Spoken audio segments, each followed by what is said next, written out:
Hello, this is Clint with Wagner Energy Services. You're listening to the Local Energy Podcast. Hey everyone, welcome to the show. Today we're interviewing Tejano Brown, who is one of my favorite follows on Twitter, or X for those of you that want to keep it proper. He is a manager at Underdog Wireline, and we talk about his career progression within the company and the industry, technical operations and safety, the impact of social media, the current state of the Permian Basin, and the future knowledge transfer to the next generation. All that sounds a lot more stuffy than what we get into, but we are so back. So enjoy this conversation with Tejano Brown. All right, welcome to the Local Energy Podcast. My name is Peter Brecht. I'm here with my co-host Wade Spear, and our guest today is Tejano from Twitter. If you know who Tejano is and you're on Twitter, he's your guy. He was my gateway drug into the social media platform to all you oil and gas folks out there. And man, I'm just excited to have you on. I remember calling you, getting your phone number and calling you probably April of 22 because we were trying to put together an education platform. Like, man, you got amazing videos, you got content. I'm like, whatever you're having, like, I need to inject that directly into my trainees at my company and like just get them in on this. So I'm stoked, man. Thanks for being here. How's your morning going? I know it's Friday. You're probably, you're giving us some of your precious time off. It's going good. It's Good Friday, which makes it even better. Off from work, can't ask for any more than that. Absolutely. Awesome. Well, we'll start off the interview, and all of our guests get this question. It's just a simple yes or no. But did humans land on the moon? No. Okay. All right. I'm with you on that one. All right. Yeah, I'm with you on that one. I mean, look, we shot off Artemis a couple days ago, right? And we're recording these back to back. So if you're listening to this episode and last week's episode, and you're like, what the heck? Yeah, we recorded in advance. But they just shot off Artemis, and I told my wife, I'm like, the reason they're not landing on the moon again is because we've never done it, and now we have really good cameras. So, anyways, it's going to be a good time. Anyways, all right. Conspiracy theories aside, you're a fan of Joy Division and New Order, but if you had to pump a 5-mile lateral while listening to Taylor Swift, how long would you last? Man, I'd probably tap out right there and say, hey, somebody else run the truck. I'm done. Fair enough. And you're in a position now as a manager that you could actually say, hey, look, I need someone else in the truck. Like you could make that move. Yes, sir. Yeah, there you go. It's been fun watching your career change. I mean, I feel like there's not a lot of layers, and you work for Underdog Wireline. So I'm kind of assuming that everyone knows that already, but there's not a whole lot of like levels in the game, right? I mean, it's like, you kind of start out as a hand, then you maybe move into the truck, and then there's management. That's kind of it, right? Or is there another one above that? Maybe owning the company. Well, I mean, when you start off as a hand, you're usually known as a junior operator, and then several months down the line, you become more of just an operator. Then right before you start learning how to run a truck, you're a general operator. Your general operator should know more or less every single thing, or at least for the most part, the jobs that you're going to be doing on the ground, how to run some of the equipment. Transition to a junior field engineer. Junior field engineer is more or less like on the training side right before you become an engineer, and then there's levels to that. Obviously, right before I became a manager, I was a senior engineer, and now I'm at field service manager. And even there's levels to that: field service manager, then district manager, and of course, maybe down the line, the owner of your own company. Man, okay, so I missed that. There is a lot more going on the hierarchy there. Like, and probably a lot of it comes down to education. And like I said, your videos that you're posting are, I mean, there might be 2-minute long videos, but I'm still like, I've replayed them, I think 20 times, a couple of them, especially when you're building like the perf guns and stuff. Cause I'm like, what are those things? And then I kind of go down this rabbit hole of Googling things and trying to figure out like, exactly what it does, which, we talk about fracking, and to most people, they just hear the word frack and they're like, oh my gosh, like either it's too technical or something I don't even want to talk about because they have, feelings about it. But if you get into the details and the granularity of like what goes into actually putting the tool together and running it and doing it and the safety and all that, it's pretty impressive. What's I guess like back us up for a second. Like how did you get into oil and gas? And let's just do a quick recap of kind of your background there.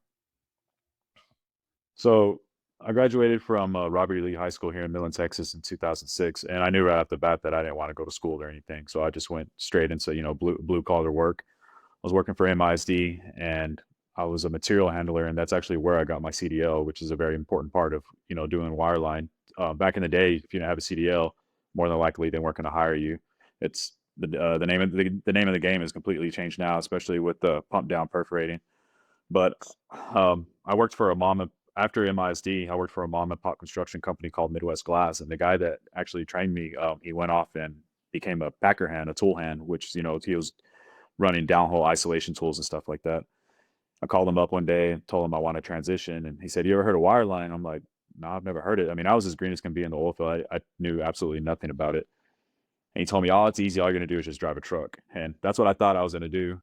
I mean, little did I know that was like, one of the smallest things that we'd have to do. That's just mainly for just transporting our equipment from location to location or back to our home base and stuff. So started wireline in 2011, had a company called Superior Well Services, which, I mean, it no longer exists. And from there, just started climbing the ladder. And I actually quit my first 2 weeks because I was put with a crew that they didn't know absolutely nothing what they were doing. It was misrun after misrun after misrun. Mm. I remember thinking to myself, man, this is wireline. This sucks so much. So I remember we had managers come on location because they were trying to troubleshoot all the issues. And I went back with the other managers. I said, "Hey, I quit. I'm done." I was like, "This job sucks." And he talked me into staying. And that was, I said, it was about 2 weeks into my career. Had a talk with them. And here I am almost about 15 and a half years later. Man. And I'm assuming like when you looked at like the playing field and you're like, man, there's all these issues. Like which light bulb went off? Like I want to go do something else. Obviously that kind of came up. And I think earlier on in my career, like I think we've all been there where we're looking at sort of the dysfunction around us. Did you look at that as an opportunity with your management at the time and say like, look, I can do this better. Like you guys need to train me faster so I can kind of move up? Or like what was that conversation? Or was it like, look, just hang in there, we're gonna fix things? Like how did that kind of play out? It was more of like, hey, just hang in there. We're gonna fix things. Because just being on waking up at 2, 3 in the morning, going to location, they're having so many issues. Company men are pissed off. Everyone's pissed off. You're getting yelled at. And then I'm as green as can be. I don't know what the hell's going on. So it's Right. not like I can go in there and fix the issues myself. I'm over here trying to learn. Hmm. And it's just, I remember one thing that he had told me in the conversation was like, "Come on, man." He's like, "I've turned chefs into wireline engineers. Just stick it out." But the main reason he wanted me to stay is because I had a CDL. And back then, it was that's what they needed. They needed CDL drivers.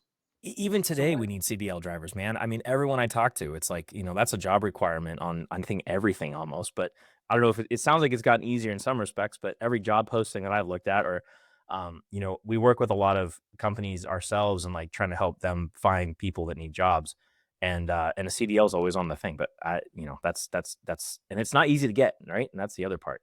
Um, I'm I not I did anymore. notice, yeah, I noticed you guys are moving from trucks to like these trailers now, like for wireline. Is that a real thing, or is that sort of a, I don't know, maybe that's just a quick like something that's going to happen and then go away again? Like what are your thoughts on that? So Uh, as far as the trailers, I don't know if you're talking about like these new like automated wireline trucks or the actual trailers that we haul from location to location. So like during pump down operations, Yeah. Yeah, it's it's like extended. Justin had posted a video and have like picking up a new wireline, like it had the whole setup for a wireline truck, but it was on like an enclosed trailer. I don't know if is that, maybe I'm misremembering Oh, something okay. there, but I think it might be a skid unit. So okay. like a lot with these simul fracs, the locations are tight. So they're basically just eliminating, the whole entire motor, the chassis, and all that. And all it is just the wireline drum and the hydraulics to be able to run it. So you have it on, these tight locations. It's all about, I guess, more. I think they're kind of aiming more like the ESG footprint and all that crap. Got it. Understood. But you'd still rather run just a regular truck. But yeah, give me a regular truck all dang day. Okay, awesome. I didn't mean to get you off topic there, but that was something that was kind of stuck in my mind. So Underdog has grown from it was like you guys had a couple employees. I think you guys are like over 50 employees now. Yeah, oh, yeah, we're over 50 employees. So Underdog actually started, I want to say, in 2012 or 2013, just as a straight up rentals company. It was shower trailers, cool down trailers, lay down machines. And in 2018, Justin made the jump and he purchased one wireline unit. He was running, I think, for about 3 or 4 months before I came on. I was supposed to come on right at the jump, but I kept getting cold feet. So I was employee like number 3 or 4. I was the first wireline engineer back when we just had one truck. And shoot, I'd have to sit back and think how many units are running now, but I want to say we're between 10 or 12 units. And we've added more services. So we have laydowns, we have wireline, we have braided line, we have slick line, and we also have a torque and test. Gotcha. I mean, you guys, okay, that's cool that you're adding more services and you're managing. Are you managing the entire company, or do you have like, there's 10 people, or are you just, is it by site? Like, how do they structure that? I'm just super curious on how that would work. So with the amount of employees and the amount of trucks we have, I'm in charge of a certain number of trucks. So I got the odd trucks, and then another FSM has the even trucks. So Okay. those trucks, that pressure control, those employees, those are my guys that I have to take care of, and the equipment that I have to maintain and everything. Okay. And you're responsible for training them. And if someone comes up, they're calling you first to say, "Hey, man, I got this is what's going on site," or like, or is there another layer there? Yeah, that's pretty much what it is. Just my phone's always blowing up, and I mean, it could be in the afternoon or it could be 3 in the freaking morning and my phone's blowing up. I think Wade can kind of feel the same way about that. I know there's times when he's like, "Man, I got 2 hours of sleep last night because he, had to make a quick drive, a quick 3 hour drive, somewhere." So probably a little different for Wade though, because you're more on the engineering side, Wade. So it's kind of more, I think, more of a brain thing, right? That you're thinking through things. Some of the stuff is, I would say probably the biggest difference is usually I feel like I'm dealing with my own problems, where if you're in management, you're dealing with everybody's problems. So that's a little Yeah. bit more of a challenge. When I first started out, I worked at Baker Hughes, and I always felt bad for the coordinators because, man, it was a tough job. And it sounds like you're running pretty similar there, Yes, sir. coordinating And people's and all that. Wade showed me, so I was out in Oklahoma City, and he's got this cool app on his phone, and he can like see how the drill's going. Are you guys running technology like that too? Is it only in the trucks, or is it like now this thing's following you on your phone as well? It's I mean, as far as that, we still, kind of run of our stuff, or we run our operations pretty old school, but obviously we have to keep up with industry standards and everything. So we're implementing a lot of these, new perforating systems, new wireline. As far as like tech, I guess, apps or any type of technology to be able to look at stuff like that, not yet. Okay. Yeah, So talking about ASOC, Hotco, stuff like that. yeah. Okay. I talked to so there's two like fields in oil and gas that I just for whatever reason like love learning about. So artificial lift is the first one. One I think is the first podcast I ever listened to in oil and gas. There's a guy out in West Texas that he's well known for artificial lift, and I won't name names, but I listened to his podcast and I called him up and I talked to him just to like I was like, man, first of all, you got a great voice for radio. Second of all, the stuff you're talking about is so cool. Like, just being able to like extend the life of a well. And then there's Wireline, which I got introduced to through you, and I had no idea, what Wireline really did. But man, you guys, honestly, you guys are like the cowboys, right? You really are. Like, it's like we're just gonna go figure out how it works, and then you got to also be super precise because you can't make mistakes, right? Otherwise, you're kind of like your first crew, dysfunctional. Nothing's happening. No one's happy. The company man's yelling at you. So, like, how do you navigate that precision? Because I'm sure you get stuck or mistakes, like things happen. But how do you avoid that? Is it just is it training, repetition? We were talking to Russell or Top Gun. He's saying like, look, someday it just clicks. Like, there's one day when you're sitting in the truck, and then you're suddenly like, okay, I feel like I can actually do this. Was there a moment like that, or is there still times when you're like, man, I'm in a situation I've never been in before?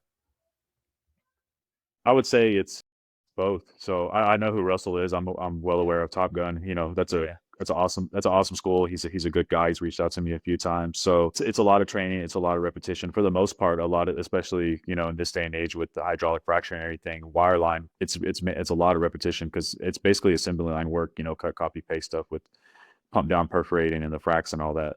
But then when you look at the other side, on the production side, with what we call day work, that's where you're really going to learn a lot of stuff. That's where you're really going to learn to or run into a lot of different issues. And I remember when I first broke out to run a truck, and this is back in the vertical days before they were really drilling horizontal wells.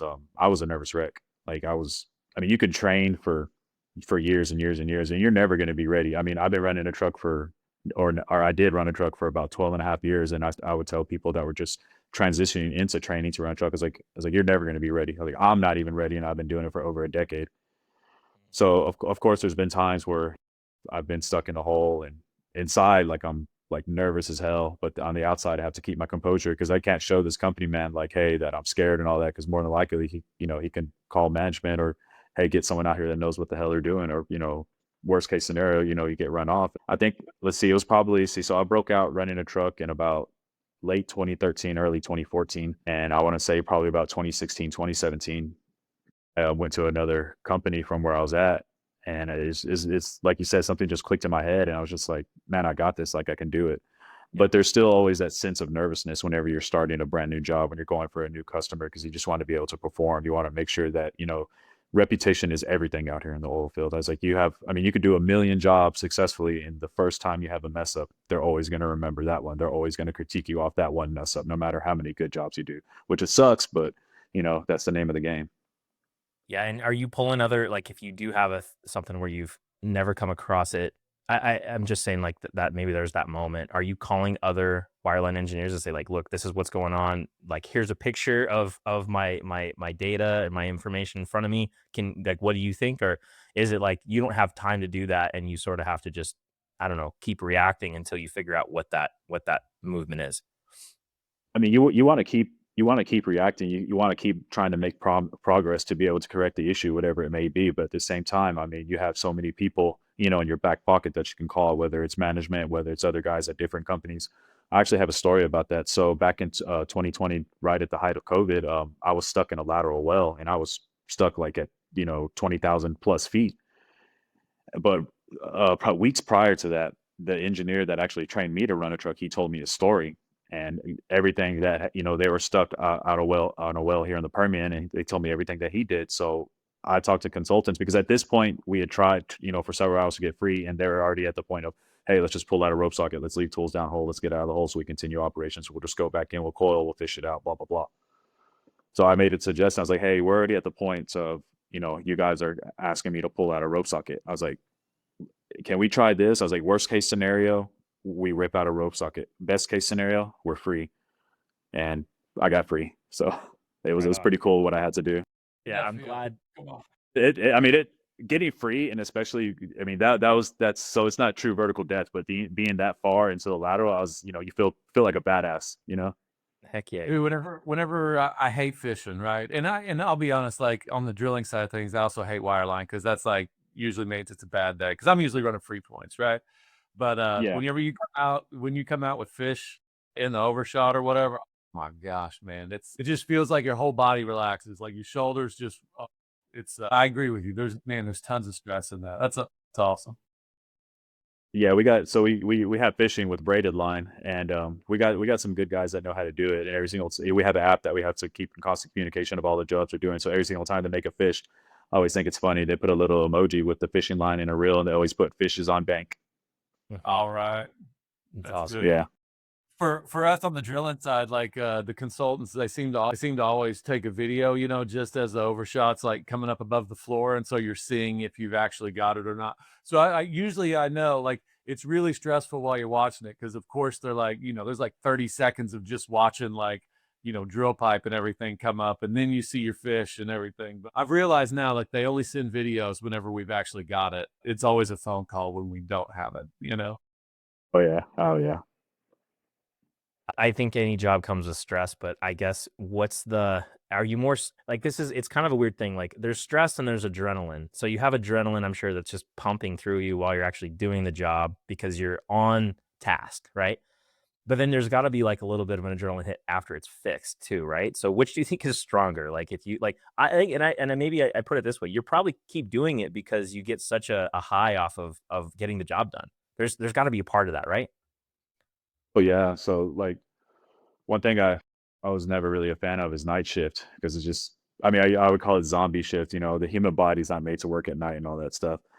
So the thing that would really keep me going is pumping down, and I like to pump down fast. Like, I hate when there's speed limits. Like, I want to get as many barrels as I can. I want to fly through that lateral, and that's that's like that adrenaline rush right there. So I get that adrenaline rush and I'm pumping, and then right before I need to shut down the pumps and get to where I'm at, whether right before we set the plug where we're gonna perforate, just tightening up my double A valve, and just have that radio in my hand, and just my eyes focused on the weight indicator and the depth, and my hands are sweating, and it's just that initial shut down pumps, and then you go from there, and there's still that feeling of adrenaline, the nervousness while perforating, then it just relaxes once, all right, all shots fired, let's get out of the hole. So now it's just a cool ride back to surface.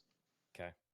That Gotcha. pump down, whenever I see those pump down videos and they're like grabbing, I mean, what's fast? All right. Is that 3,000 3,000 foot a minute, 2,000 foot a minute. What's fast? That would be ridiculously fast. So the Okay, all fastest right. I've ever heard, yeah, the fastest I've ever heard anybody pumping down was with the well boss plug, and they wanted to push the limitations of it, see what it could do, and it was 2,400 foot a minute. I think I want to say they grabbed around 35 to 40 barrels a minute. The fastest I've ever pumped down is around 900 foot a minute, which I mean that was fly. That I was nervous as hell. So I would say probably standard, or I'm sorry, go ahead. No. Yeah, what were you gonna say? Standard? I would say standard pump down speeds, and this day is probably around 500, 600 foot a minute. Okay, all right. Well, I've watched some of those Twitter videos where they got like "Welcome to the Jungle" playing in the background. You just see that spool Yeah. just running, running line off. It just makes me nervous. I'm like I'm always afraid like they're gonna pump out or something like that. Oh yeah, it's keeping that balance.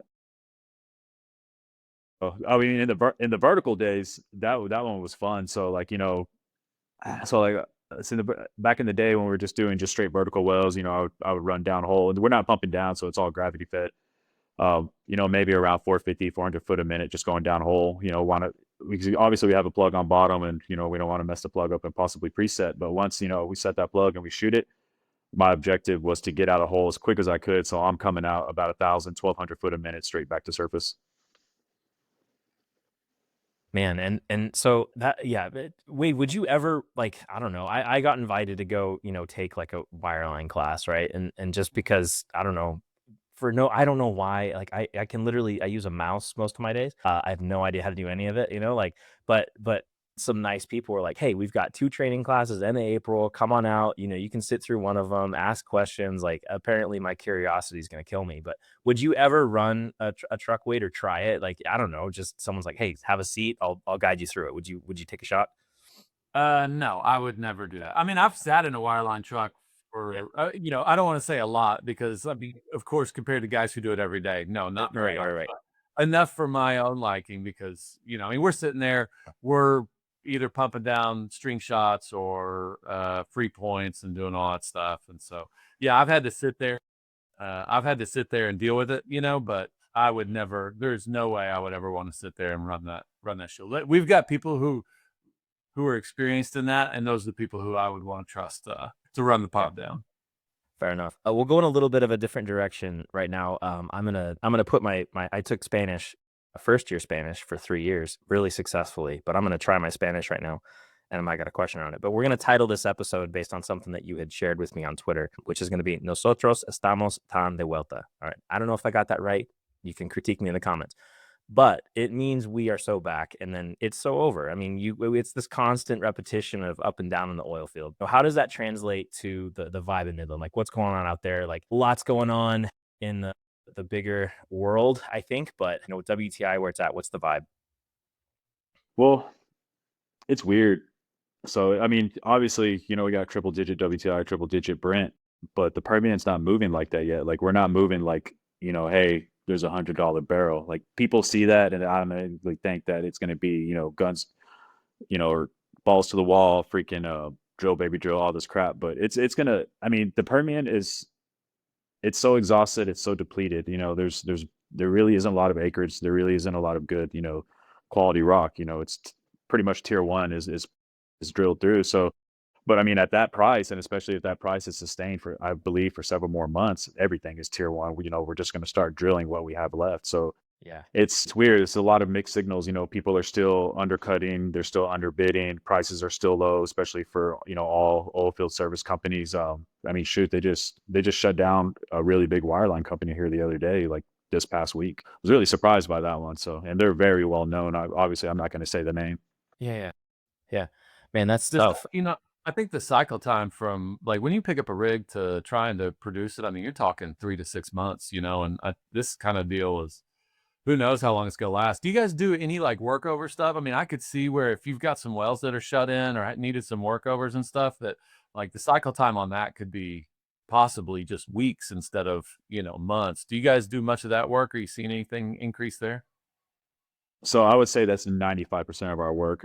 When we started Underdog, we were never geared towards pump down perforating, because obviously, if they're not drilling, they're not fracking, there's going to be no pump down perforating work. The thing that's always going to be around is, it may not be as abundant, but it's still going to be around, is obviously going to be your workover rig operations. You're always going to need a service well. You're always going to need to, keep production going to be able to, maintain all this stuff. So yeah, that's 95% of our work. And I mean, we're always out on workover rigs every single day, whether it's here in the Permian or here in Texas or or over in southeastern Mexico.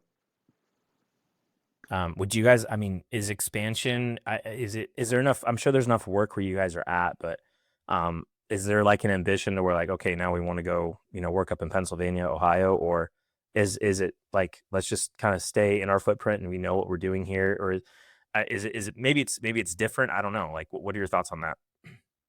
We definitely want to expand. There's been a lot of talks lately about opening up a satellite yard over in southeastern Mexico, just because, the drive is so long.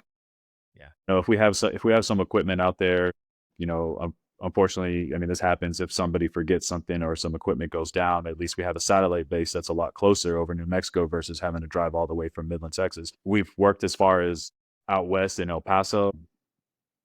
We've never ventured into South Texas. The opportunity's always been there for us to go to either East Texas or South Texas. I mean, heck, I was approached by Justin, which is the owner of Underdog Wireline. We were talking about sending my butt over to California to go do some P&A work. Dude, if you come out here, we'll show you around. I'd love to show you. Yeah, it'd be good. I would love to go, dude. If all those restrictions were just lifted over there in California, I honestly think that it would rival or it would trump the freaking Permian. Well, yeah, I really do. I believe that. 100%. I mean, and I just, I mean, I've been kind of, I don't really have a dog in that fight in terms of like, do I have anything, like I don't have any money tied up in it, right? There's other people that are in Taft, in Bakersfield, that, they're out of work. They have been out of work for years, and they pivot over to, okay, we're just gonna do construction now or something else, like trying to get through it. But I'm like, it brings me joy in a probably not a healthy way, that I think our governor goes to sleep every night pissed off that, we're now drilling, right? There's a rig right now that's like, oh man, it makes me so happy. So, but yeah, if you ever come out here, we're going to take you, like, I'm going to take you surfing. I know that much. Or I might not take you surfing, but I'll have my wife show you how to do it, because I have no idea what I'm doing. She's way better than me at it. Mike Umbro actually showed me a picture one day, because, there's the whole In-N-Out Whataburger, rivalry between me and him, or just Texas and California. In-N-Out's way better. Oh yeah, man. So obviously I'm from Texas, so I'm biased. I get it. There was a workover rig right next to an In-N-Out, and I was like, man, that's freaking awesome, dude, just to be able to see like that. I mean, I don't think that people even in California realize themselves how many oil and gas wells are over there. No, I mean, we like Huntington Beach, right? And this is a story I've told many times. I won't bore with anybody, but there's rigs off in Huntington, and they're not doing anything. You just, you go out and surf, and they're there, and there's tar balls on the shore. And you, like, I remember so I went to college up in Orange County area, and I never had gone to Huntington Beach before. Like, no reason to, right? I lived down in San Diego. And, you step on the tar, and you're like, you spend like, you got to get the rubbing alcohol and clean it off, and like the whole thing. You have no idea. You're like, this is the weirdest thing ever at the beach. Like, what am I doing? Anyways, all right. I digress from the wireline stuff, but yeah, California, we're coming back. Good deal. You did a great interview, Oil Ground Up podcast. It was back in December with Roy Johnson. And I listened to it. I think it was like over an hour. And if anyone's interested in knowing, like, I think more detail on wireline and how the industry works, I think the sales part of it was super interesting too. When you're talking about like how people are undercutting each other and like trying to get intel, I love learning more of kind of the deep side of that. And Roy's a great interviewer. But you'd mentioned in that that the loyalty between EMPs and service companies is basically, non-existent, just because of consolidation. So, like, how are you, I guess, now that you're in this position where you're managing talent, what do you have to do to keep a good crew? Like, do you have to think about that regularly, or is it, it's like, hey, we've got a good company, we're established.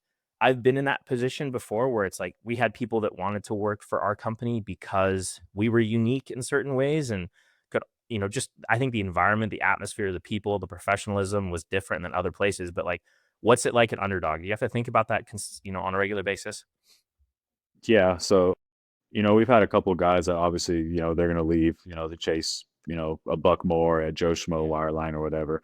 But, I think there's two sides of the spectrum. You have some guys that are just extremely talented workers, And unfortunately, we may not be able to meet the expectations that they were looking for. And they don't want to leave, but they have to leave because there really is a better opportunity for them versus you have guys that are just trying to make a paycheck and, okay, hey, we'll offer you $1 or $2 more. And there's no loyalty there. So like I said, there's definitely two sides, but because right there in the middle, there's some guys that they're willing to stick through it. They're willing to like, okay, I really like working here. I know that this is a place where I can advance, where I can run a truck, where I can establish a career, and they'll go through the ups and downs of being at whatever company, that they're working at. Yeah. And I'm wondering too, so, you probably had no intent when you started posting on Twitter of becoming, I guess oil and gas famous, right? And getting recognized, I'm sure, like you do, even around town, for maybe being on there or going to an event, whatever. But has that brought you guys more like either? First of all, I'm curious if you've had people that have like approached you and said, "Hey, I saw you. I'm going to come out actually and start working for Underdog because of that." Has that ever happened or no? Quite a bit. It's very surprising. I mean, it puts a smile on my face. So I remember one of the Yeah. first times where someone recognized me. I can't say the customer name, but I was on site. I was on a workover rig. I was running a junk basket, and he was actually a wireline safety guy. And he came there, and he was looking at me. He's like, "Man, you look really familiar." And he goes, "What's your name?" I was like, "It's Andy De La Rosa." And he's like, "Are you Tejano Brown?" I was like, "Yeah, I'm him." Yeah. Another time, I went onto a site in New Mexico, and I went to the company man. "Hey, I'm Andy. Blah blah blah." And he goes, "Oh yeah, I know who you are. I follow you on Twitter." I was like, "Those are crap." Yeah. So it's pretty cool, and my family owns a bar here in Midland called Charlas, and we were doing an EFT, which energy finance Twitter meetup, and there's just this random guy. He was an anon, and he's like, "I know who you are, man." I was like, "I follow your stuff." He was telling me, he's like, "I've been on this app since it was OOT, the OOTT, which is more of like your analysts like Dan Pickering and Josh Young and stuff like that." So it's pretty interesting, and now we've had a real big influx of operators. And some of those guys come in and they tell me like the way I found out. He's always ask them like, "Well, how'd you find out about Underdog?" And he's like, "I found out because of you, because I saw an internet video of you putting together a Baker 20 setting tool." And I'm like, "Man, that's awesome." Dude, I love that. And like it's your posts are good and it's like I don't have that there's like an internet, I think it's a gene. I think you have to have it. You either have it or you don't, or you're just able to like post certain things and like have it take off. But like I watched, I mean, you were getting maybe, I don't know, you maybe had maybe a couple thousand followers and now you're well into the, the 5 digits, which is awesome. It's interesting to see like how that knowledge transfer is working too, right? And kind of going back to like who can you call when you need help and you're like stuck on something and you're curious, like, and the stories that you get told, right? So you referenced, it wasn't like I'm gonna go make a phone call. It was I have a story that someone told me that I remember, and you kind of start to put things together. Um, I again kind of going back to like how much I love talking to wireline people. I called this guy up in Oklahoma, and his name is Jerry. He's 87 years old, had started wireline like when he was 20 years old. So we're talking like 60 years ago. And he was telling me how, they used to keep the logs were a lot different back then, right? So if you were looking at a wireline log, then compared to now, there's a big difference in even the annotation and sort of how they put it together. I couldn't tell you what that difference was. I'd imagine it's somewhat similar, but just cool to hear the old stories. How are you and I think with the hands-on work, you don't really have much of a choice other than to pass the knowledge along, right? But there is that there's that practical knowledge that you're training. There's also the experience knowledge. How are you able to train that into people? And like, I know Colin McClellan at Collide and Digital Wildcatters. He's always talking about like that next generation of oil and gas, like that transfer of knowledge. How is that something that like that you can influence? And part of like the reason we even started the podcast is I have a 6-year-old son. He's never going to hear this in California. And, like no one's going to teach about oil and gas, right? But how are we going to teach that next generation? Do you have any ideas on that maybe, I don't know, are your own? Well, as far as transfer of knowledge, I've always been a big believer that the best way to learn is just through hands-on operations. But you know, I'm I'm always like I'm kind of picky on who I want to teach because I don't want to sit here and teach somebody that's going to be I'm only going to have the opportunity to train for maybe a couple weeks or a couple months, and their whole behind the scenes their objective is to make as much money or maybe learn a little bit and then leave. Where versus there's So whenever you train an operator to become an engineer, it's called breaking out. So there's two guys in particular that I trained to break out to become a wireline engineers. There's one, the first guy that ever broke out. I trained him from being, a junior operator to being a senior operator to running a truck for several years, and now he's a shop manager at Underdog. And him, I'm like that one. I'm that one. I'm always proud of. I was like, oh yeah, that guy's like, yeah, I trained him. I trained him to run a truck. So that one, I like to take credit for that one because it makes me Yeah, for proud. sure. The transfer, like in this day and age, I think a lot of it is it's really like a social media presence. Like if you're able to, like, see a lot of these kids that are like, I guess you would call them your Gen Zs and all that, they're looking at, which companies are able to like catch their attention, because obviously we live in a day and age where our attention span is maybe like 30 seconds to a minute because of TikTok Yeah. clips and all that. So Yep. if you're able to catch the attention of these people that want to learn, then you're like, hey, I found out about, say, Underdog through a TikTok video. Then you start bringing them, and I think a social media presence is really, really important on telling your stories, on showing what you know, on showing what you can do, and showing what you can offer, and all that, and being able to obviously train these people in the right way. But as of recently with Underdog, and I've learned this, I'm starting to learn it. We're really, really focusing on training, on having our, we put together classroom lectures, or we're showing guys we're explaining, like RP67, which deals with oilfield explosives. We're teaching them about, stray voltage. We're teaching them how to rebuild, casing collar locators, or how to wire up guns correctly and all that, or how to rig up. So it's just now it's become like, it's not just me teaching them. It's our whole entire objective as a company as a whole to be able to teach these guys, to be able to train them properly, so that we have confidence in sending our guys out knowing that they can perform for XYZ oil company. Yeah. Yeah, it's social media is definitely a hook.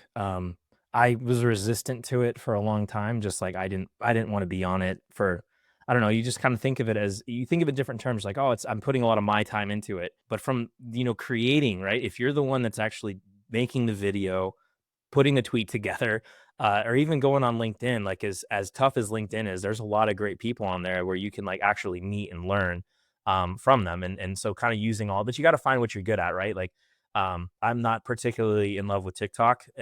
We started posting on there initially. Frock plugs was like, I think the number one thing that we got, conversations on, but gotta kind of find your niche. And now I'm like, okay, I only really want to do YouTube now, because just managing all of those things is good. But we get a lot of people that are curious and ask questions. And then what's fun for us is I get to say, okay, you're interested in this. I've met, 20 people now that I could, direct them to, that are super open to having conversations. Because this industry, oil and gas, is very much like, outside of the proprietary information, like, we've got a secret, we don't want to tell you where we're going to go drill next, kind of thing. The transfer of knowledge, like, I feel like the next group of people coming through, like, are really willing to teach and train, because they're looking for people to replace them so they can keep going, right, and just do good things. So man, I could talk to you for hours. I know Wade, you probably have a couple questions too, and I don't want to cut you off if you do, but I've just enjoyed, getting to know you, and I'm thankful that our paths crossed.